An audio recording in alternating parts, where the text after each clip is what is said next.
आफ्ताब मुबीन ने लिखा था, भीड़ छट जाएगी तब उसकी समझ में आएगा, एक अकेला आदमी है अजदहामी आदमी, क्या दिखाते हो मियाँ पर्चा हमें अखबार का, हमने देखे हैं बहुत नामी गरामी आदमी, पाँव में जूता नहीं है पेट में रोटी नहीं, लेके क्या चाटेगा खाली नेक नामी आदमी, उठ के जा बैठा वही अशराफिया की गोद में, हम गरीबों ने जिसे समझा अवामी आदमी, कैस साहब किस लिए भटकेंगे नजदे शौक में, मिल ही जाएगा कोई हमसा मकामी आदमी, दिल के है शेराज़ाए बस्ती हवा की जद पे है, आदमी ए इंतज़ामी आदमी।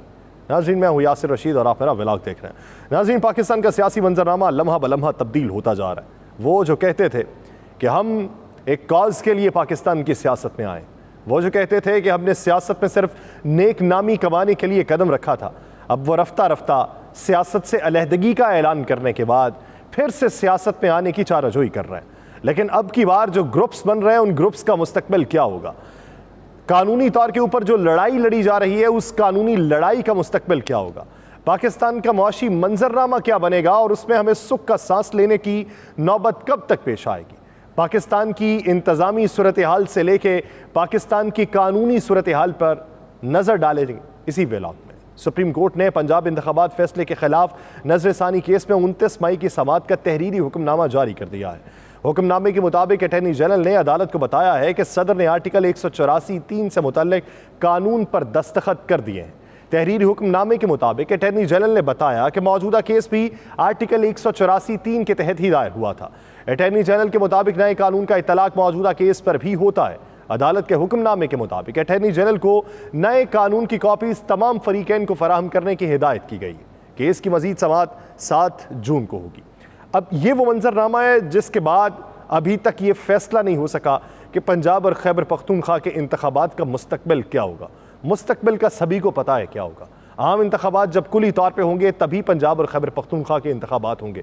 लेकिन सवाल ये पैदा होता है कि आइन की किस रूह के तहत मौजूदा निगरां हुकूमत को तूल दिया जा सकता है। सवाल ये पैदा होता है कि आइन की किस रूह के तहत तरक्याती मंसूबों का इजरा निगरां हुकूमत कर सकती है। सवाल ये पैदा होता है कि आइन की किस रूह के तहत पंजाब और खैबर पख्तूनख्वा की निगरान काबीना जो है वो 4 महीने का बजट दे सकती है। ये तमाम तर सवालात हैं जो शायद वफाकी हुकूमत के पास भी मौजूद नहीं है, जो सुप्रीम कोर्ट में जाके इस इंतखाबात में फरीक बनी हुई है। वफाकी हुकूमत के पास इस बात का जवाब होना चाहिए था कि किस तरीके से एक निगरान हुकूमत बजट पेश कर सकती है, एलोकेशन कर सकती है और तमाम तर तरक्याती बजट का इजरा कर सकती है। किसी सूरत में भी नहीं हो सकता। इसका एक हल निकाला जा सकता था। माहिर कवानीन ये राय रखते थे कि अगर पंजाब और खैबर पख्तूनख्वा का बजट पेश करना है तो वो बजट पेश करने में पार्लियामेंट यानी वफाकी पार्लियामेंट उसको किरदार अदा करना होगा। वो कुछ कलील मुद्दती बजट जारी कर सकती है, लेकिन ये इख्तियार पार्लियामेंट के पास, वफाकी पार्लियामेंट के पास होगा, ना कि सूबाई पार्लियामेंट के पास। सूबाई काबीना जिसके पास इख्तियार नहीं, डे टू डे तमाम प्रोसीजर चलाए जा सकते हैं, अब वो काबीना तमाम तर इख्तियारात को इस्तेमाल करते हुए जो एक मुस्तकिल हुकूमत के होते हैं बजट को पेश करेंगे। उसका मुस्तकबिल क्या होगा जब अगली हुकूमत आएगी? अगली हुकूमत हो सकता है आपके मुवाफिक ना हो, आपकी हिमायती ना हो, आपसे नजरियाती इख्तलाफ रखने वाली हो, तो ये जो बजट जो जारी होगा, इस बजट के ऊपर बहुत से क्वेश्चन मार्क लगे होंगे और इसकी जवाबदही हो रही होगी। फिर हमें यही पकड़ दकड़ दिखाई देती होगी कि आपके पास इख्तियार नहीं था तो किस हैसियत में बजट दे दिया। दूसरी तरफ सूरत हाल यह है कि लाहौर की इंसदाद दहशतगर्दी अदालत ने पाकिस्तान तहरीक इंसाफ की रहनुमा डॉक्टर यास्मीन राशिद को जिना हाउस हमला केस से बरी करते हुए उन्हें रिहा करने का हुक्म दे दिया। अदालत ने फैसले में कहा कि डॉक्टर यास्मीन राशिद के खिलाफ रिकॉर्ड पर कोई सबूत मौजूद नहीं है। अगर यास्मीन राशिद किसी और मुकदमे में मतलूब नहीं तो उन्हें रिहा कर दिया जाए। डॉक्टर यास्मीन राशिद के वकील ने कहा कि डॉक्टर यास्मीन राशिद को मुल्ज़िमान के बयानात की रोशनी में मुकदमे में नामजद किया गया था। अब सवाल यह है कि क्या अगर डॉक्टर यास्मीन राशिद रिहा होती हैं तो वो भी प्रेस कॉन्फ्रेंस करेंगी? अगर वो प्रेस कॉन्फ्रेंस करती हैं तो क्या किसी और तरफ जाएंगी? अगर अभी तक प्रेस कॉन्फ्रेंस नहीं की तो उनका सियासी मुस्तकबिल क्या होगा? ये एक सवाल है। साबिक वज़ीर आला पंजाब चौधरी परवेज़ इलाही ने कहा है कि हम चट्टान की तरह डटे हुए हैं, कोई फ़र्क नहीं पड़ता, जितना मर्जी ये जुल्म कर लें। गुजरांवाला में अदालत में पेशी के मौके पर मीडिया से गुफ्तगू में परवेज़ इलाही ने कहा कि मुझे थाने में रखा गया जहाँ मुझे बाथरूम तक न जाने दिया गया, अपनी अद्वियात भी बड़ी मुश्किल से ली है। उन्होंने कहा कि आज अदालत में अपनी तमाम मेडिकल रिपोर्ट्स लेके आया हूँ और ये सारा कुछ सोची समझी स्कीम के तहत किया गया। दूसरी तरफ शाफे हुसैन साहब जो चौधरी परवेज़ इलाही साहब के भतीजे भी लगते हैं, तो उन्होंने एक बयान दिया आज जब वो जिना हाउस दौरे के मौके पर चौधरी सरवर के साथ वहाँ पर मौजूद थे। तो उन्होंने ये कहा कि अगर आप बिखरी हुई फैमिली में वापस आना चाहते हैं तो आपको बतौर फैमिली मेंबर हम खुशामदीद कहेंगे, लेकिन अगर आप सियासी मुस्तकबिल के तौर पे पाकिस्तान तहरीक इंसाफ से अलहदगी इख्तियार कर लेते हैं तो आपके लिए बेहतर मशवरा यही है कि आप अलग से एक पार्टी बना लें। यानी कि चौधरी परवेज़ इलाही के ऊपर पाकिस्तान मुस्लिम लीग काफ के दरवाजे भी बंद कर दिए गए हैं। ये वाज़े तौर पे बयान दिया गया है चौधरी शुजात हुसैन साहब के साहबजादे शाफे हुसैन साहब की तरफ से कि अगर आप PMLQ में वापस आना चाहते हैं तो आपकी वापसी की कोई गुंजाइश नहीं है, लेकिन आप बतौर ख़ानदान मेंबर वापस शमूलियत इख्तियार करना चाहते हैं तो ख़ानदान में शमूलियत हो सकती है। अब इसके बाद चौधरी परवेज़ इलाही साहब जो अभी तरह चट्टान की तरह डटे हुए हैं, वो अभी डटे हुए हैं तो उसके पीछे मकासद क्या हैं, ये एक बुनियादी सवाल है।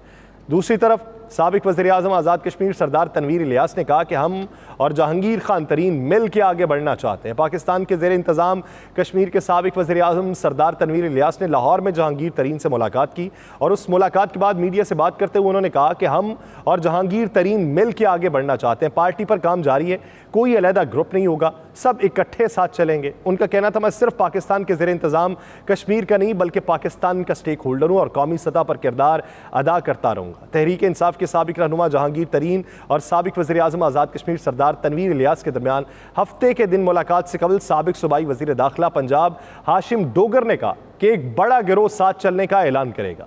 जहांगीर तरीन और PTI छोड़ने वाले साबिक अरकान असम्बली के दरमियान राबिते जारी हैं और हफ्ते के दिन जहांगीर तरीन लाहौर में सियासी रहनुमाओं और ग्रुप के मेंबरान से मुलाकातें कर चुके हैं। ये भी पता चला कि जहांगीर तरीन साबिक वज़ीर-ए-आज़म आज़ाद कश्मीर सरदार तनवीर से मुलाकात में उनको भी अपने ग्रुप में शमूलियत की दावत देंगे और उसका उन्होंने ऐलान कर दिया। लेकिन सवाल ये है कि कुछ ही दिनों पहले, ज़्यादा अरसा पहले की बात नहीं है, 3 से 4 हफ्ते पहले तक ये साबिक वज़ीर-ए-आज़म आज़ाद कश्मीर जो है जब मकबूलियत एक पार्टी की छाई हुई थी तो उस वक्त ये कहते थे मैं अपनी पार्टी के साथ हूँ, मैं उसका कारकुन हूँ, देरीना कारकुन हूँ, पार्टी के साथ ही रहूँगा। लेकिन जब आज़ाद कश्मीर में इनकी मकबूलियत कम हुई, इनके मद्दे मुकाबिल PTI का एक फॉरवर्ड ब्लॉक सामने आया और उसने अपोजिशन के साथ मिलकर अपना वज़ीर-ए-आज़म बना लिया, तो उस दिन से ये पार्टी के मुखालिफ हो गए। उस दिन से दूसरा शख्स अपने अना के खौल में जकड़ा हुआ था।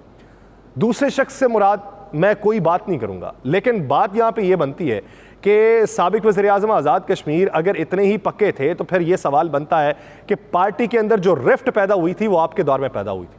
ये बाद का वाकया, ये एक सानहा जो हुआ उसके बाद तो पार्टी रही नहीं, तितर बितर हो गई। लेकिन उस वक्त जो रिफ्ट पैदा हुई थी वो आपकी वजह से हुई थी, आपके इंतज़ामी उमूर में कोताहियों की वजह से हुई थी। और अब आके आप अगर ऐलान कर रहे हैं तो फिर ये दूसरे धड़े के लिए भी सोचने की बात है कि वहाँ पे आपका धड़ा किस हद तक मजबूत है।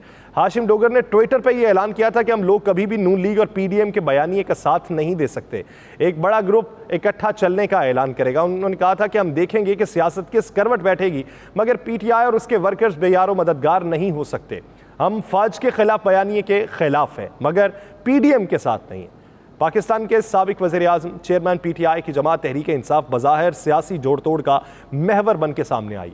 9 मई के वाक़यात के तनाजुर में तहरीक इंसाफ के बेशतर सीनियर रहनुमा और टिकट होल्डर्स या तो पार्टी को खैरबाद कह चुके हैं या सियासत को ही खैरबाद कह चुके हैं।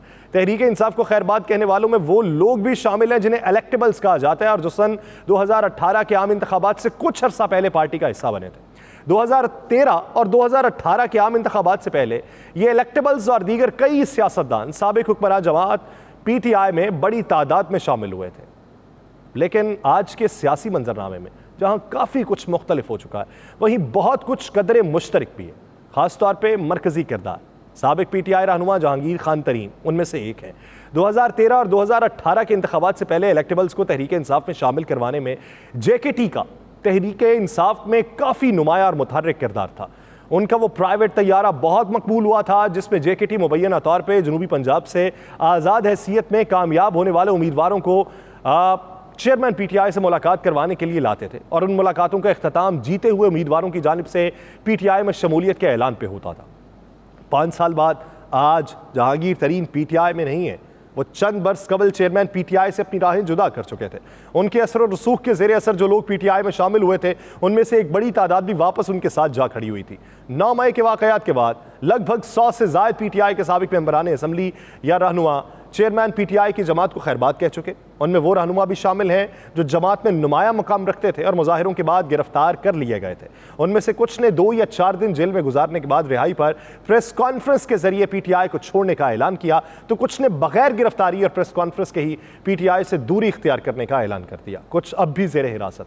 अब मुल्क के सियासी मंजरनामे पर सूरत हाल इंतहाई गैर वाज़ेह, मगर तस्वीर कुछ यूं है कि एक तरफ पीटीआई को छोड़ने वाले साबिक मेंबरान हैं, तो दूसरी तरफ वो सियासी जमातें हैं जहां वो जा रहे हैं, जो उन्हें लेना चाहेंगी, जहां वो जाना चाहेंगे या फिर चाहने के बावजूद जा नहीं पा रहे। उन जमातों में पाकिस्तान पीपल्स पार्टी है, पाकिस्तान मुस्लिम लीग काफ है और तस्वीर के एक कोने में पाकिस्तान मुस्लिम लीग नून भी खड़ी है।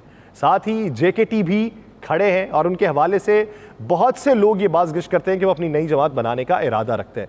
उन्होंने खुद इसकी तस्दीक या तरदीद नहीं की, लेकिन कुछ रोज़ पहले इस्लामाबाद और लाहौर में कई सियासी शख्सियात से मुलाकात करके वो इसका इशारा दे चुके हैं। अब यहाँ पे बात बनती है कि पीटीआई तो खैर बात कहने वाले सियासतदानों की जमात या गिरोह का रुख किस तरफ होगा। क्या वो उन जमातों में वापस जाना चाहते हैं जिनको वो छोड़ के पीटीआई में शामिल हुए थे? क्या वो जमातें उन्हें वापस रखना चाहती हैं? अगर वो नहीं लेती तो ऐसे लोग कहाँ जाएंगे? क्या जेकेटी उनको अपनी तरफ ला सकेंगे? इस तमाम सूरत हाल का पीटीआई और पीटीआई चेयरमैन के सियासी मुस्तकबिल के ऊपर क्या असर होगा? कुछ रहनुमाओं के लिए इसके अलावा कोई दूसरा मौजूद ऑप्शन मौजूद नहीं है, जैसा कि फवाद चौधरी हैं। वो पहले भी 2-3 जमातें छोड़ के पीटीआई में आए, उनके लिए अब किसी दूसरी जमात में जाना मुश्किल होगा। वो समझते हैं कि बहुत से लोग ये राय रखते हैं, कुछ सियासी पंडित, कुछ तज्जियाकार ये राय रखते हैं कि फवाद चौधरी या उनके दीगर जितने भी चंद साथी हैं, उनके लिए मुश्किल ये भी है कि वो अगर किसी दूसरी जमात में चले जाते हैं तो उनके लिए इंतखाब जीतना मुश्किल होगा। पीटीआई के नाम पे मिलने वाला वोट अब भी सिर्फ पीटीआई चेयरमैन का है। बहुत से लोग ये भी राय रखते हैं कि पीटीआई के ये साबिक़ रहनुमा चाहेंगे कि वो उसी वोट से इस्तिफादा करें अगर खान साहब जमात में नहीं होते। तब भी पाकिस्तान की टेक्सटाइल मसनूआत की बरामदात में मई के महीने में 20% कमी रिकॉर्ड की गई है। ये वो मंजरनामा है जो सियासी मंजरनामे के साथ रिलेट करता है। मईशत को साथ साथ देख के अगर सियासत को चलाया जाए तो हो सकता है कि हुक्मरान जमातें जो हैं वो सियासत को बेहतर तरीके से चला सकती हैं। लेकिन मौजूदा माली साल के पहले 11 माह में टेक्सटाइल मसनूआत की बरामदात में 15% की कमी वाक़ हुई है। मौजूदा माली साल में मई के महीने में पाकिस्तान के तजारती खसारा 2.09 अरब डॉलर रहा है, जो अप्रैल 2023 के मुकाबले में 143% ज़ायद है। तजारती खसारे में बेपनाह इजाफे की वजह से मई में अप्रैल के मुकाबले में दरामदात में 43% का इजाफा हुआ, जबकि बरामदात में इस महीने में सिर्फ 2% का इजाफा हुआ। वफाकी इदारा शुमारियात की जारी करदा इदाद-ओ-शुमार के मुताबिक मौजूदा माली साल में मई के महीने में गुज़श्ता साल मई के महीने में तजारती खसारे में 50% कमी हुई। मौजूदा माली साल के पहले 11 महीनों में मुल्क का तजारती खसारा 25.7 अरब डॉलर रहा, जो गुज़श्ता माली साल के इन महीनों के मुकाबले में 41% कम है। इसके साथ साथ पाकिस्तान की बेशतर इंडस्ट्रीज़ ऐसी हैं जो बंद होती जा रही हैं। कुछ गैर मुअय्यना मुद्दत के लिए बंद हो रही हैं और कुछ एलानिया तौर के ऊपर कुछ अरसे के लिए बंद हो रही हैं। इंडस मोटर्स ने खाम माल की अदम दस्तियाबी पर 1 हफ्ते के लिए प्लांट बंद करने का ऐलान कर दिया है। ये पाकिस्तान की मौजूदा सूरत हाल है। पाकिस्तान में दूध और दही के ऊपर अभी टैक्स लगाने की बात नहीं हुई, उसे टैक्स से मुबर्रा किया गया और टैक्स से मुबर्रा होने के बावजूद भी दूध और दही की कीमत में इजाफा हो रहा है। एक आम शख्स ये सोचता है कि ये जितनी भी लड़ाइयाँ लड़ी जा रही हैं, मैं जिसके पीछे उनकी जय जयकार के लिए नारे लगाया करता था, या मैंने अपनी आल औलाद को उनकी तकलीद पे आमादा किया था, मैं किधर जाऊंगा? वो तो कहीं और चले जाएंगे। मैं अगर खड़ा हूं तो मैं किसके साथ खड़ा हूं? अगर मैं खड़ा हूं तो मेरे साथ कौन खड़ा है? ये बुनियादी तौर पे सवालात हैं। वो ये लोग समझते हैं, एक बहुत बड़ा तबका पाकिस्तान का ये समझता है कि हम हर साल नारे लगाते हैं, ये चंद सालों बाद किसी दूसरी अशखास की शख्सियात के नारे लगाते हैं और उनकी तकलीद में आगे बढ़ने की तगोदो करते हैं। हम अपना जान माल उन पे लुटा देते हैं और फिर बिलाखिर हमें पाकिस्तान के अंदर महंगाई का सामना करना पड़ता है।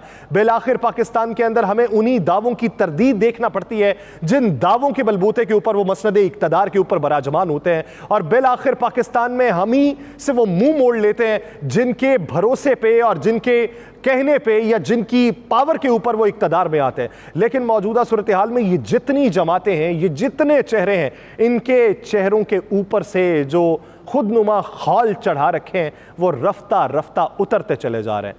कल जो इदारों को तनकीद का निशाना बनाया करते थे, आज उनके मुहाफिज हैं, और कल जो इदारों के मुहाफिज दिखाई देते थे आज उन पर तनकीद करते दिखाई देते हैं। ये पाकिस्तान की सियासत है जो इस हद तक परागंदा है कि सिर्फ अपने मफाद में इदारों को लड़ाने की सियासत पे इस हद तक आगे बढ़ जाती है कि उसे ये लगता है कि हमारी सियासत इसी बयानिए के ऊपर चलेगी। ये कोई एक जमात नहीं, ये पाकिस्तान की कुली तौर पर तमाम सियासी जमातें हैं।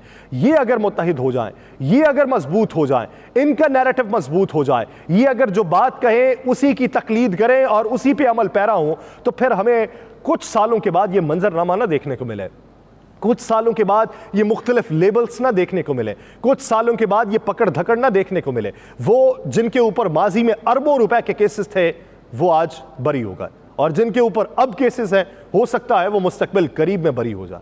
लेकिन सवाल यह है कि एक साइकिल चोरी करने वाला साल हा साल जेल की सलाखों के पीछे अपनी जिंदगी गुजार देता है, और ये अरबों रुपए के नाम के ऊपर जिनके ऊपर केसेस बनते हैं ये बरी किस तरीके से हो जाते हैं। प्रोसिक्यूशन पाकिस्तान का बहुत बड़ा सवाल है कि प्रोसिक्यूशन की मजबूती क्यों ना हो सकी। लटका देना चाहिए उस शख्स को जो प्रोसिक्यूशन में शामिल था, जिसने इल्जामात लगाए, तहकीकात करता रहा, लेकिन उसके बावजूद भी वो मुल्जिम बरी हो जाए। या तो आप गलत थे या आपने अपना काम ठीक नहीं किया।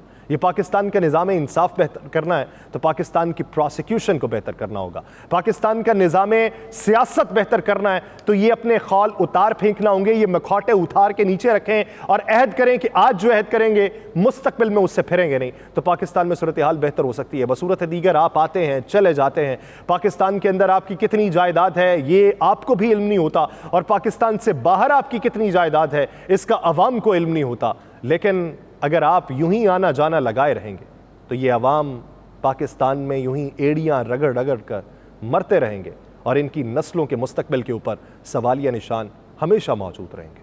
मुझे दीजिए इजाज़त, अल्लाह ने के बाद।